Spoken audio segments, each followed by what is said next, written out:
America's Soul Sickness, written by Rita Peters, Senior Vice President for Legislative Affairs with Convention of States Action. This time of year finds me watching plenty of committee hearings and floor debates in state legislatures across the nation. And while I see glimpses of passion, statesmanship, and standing on principle, I also see discouraging symptoms of a political epidemic that seems to afflict conservatives in particular. It's the conviction that our national doom is inevitable and that no one can be trusted to act wisely or in the nation's best interest. It's the attitude of hunker down and defend instead of moving forward to improve. In short, it's bunker politics.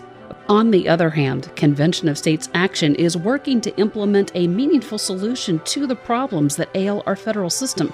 We aim to bring about the nation's first convention for proposing amendments. It's a process gifted to the state legislatures in Article 5 of the Constitution. It gives the states the same power to propose amendments as Congress has, because the founders knew that the states might need that kind of check if the federal government started to overstep its bounds. Using this process, the states can reverse bad Supreme Court precedents and put Congress back in its box. They can force Congress to stop its reckless spending. They can end the federal stranglehold on education, the environment, and small business. The process is a meeting of the states through their own chosen delegations to propose amendments on the limited agenda agreed to in advance by 34 states, imposing fiscal restraint, limiting federal power and jurisdiction, and setting term limits for federal officials. But those who deal in bunker politics can't stomach the idea that there is actually something we can do to repair our broken federal structure. So instead of putting their energy into the common sense solution contained in our Constitution, they put their energy into stopping it. The John Birch Society, a leading practitioner of bunker politics, doesn't seem to mind that its bedfellows are groups who actually want a bigger federal government. So they stand with Common Cause, the League of Women Voters, Planned Parenthood, and the Sierra Club to say, stop, this is scary.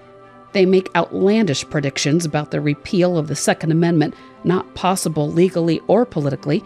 They accuse our founding fathers of being scoundrels who abused the public trust in crafting our current Constitution. Completely false. They say we don't know how an Article 5 convention would work. Utterly untrue. They claim to love the Constitution so much that they abhor the idea of amending it. Never mind that through amendments we have protected freedom of religious exercise, abolished slavery, and given women the right to vote. Never mind that the very process they so vehemently opposed is part of our beloved Constitution. They deal in emotion rather than reason. The practical result of bunker politics is paralysis. When we see monsters under the bed and attackers around every corner, we can't make any significant progress toward a more just and virtuous society. No one is winsome or persuasive when they're ruled by fear and suspicion. At the end of the day, bunker politicians end up in the pathetic position of defending the status quo they don't want. They complain about the national debt. They bemoan federal control of virtually all public policy, but they won't use the one constitutional tool given to them to actually fix the problem. The good news is our founding fathers anticipated all of this because they knew the natural tendencies of mankind. So they gave us a constitutional system fitted with all the processes needed to keep it healthy. If we choose to cower in fear and turn our backs on one of those processes, we shouldn't be surprised to be stuck in this mess.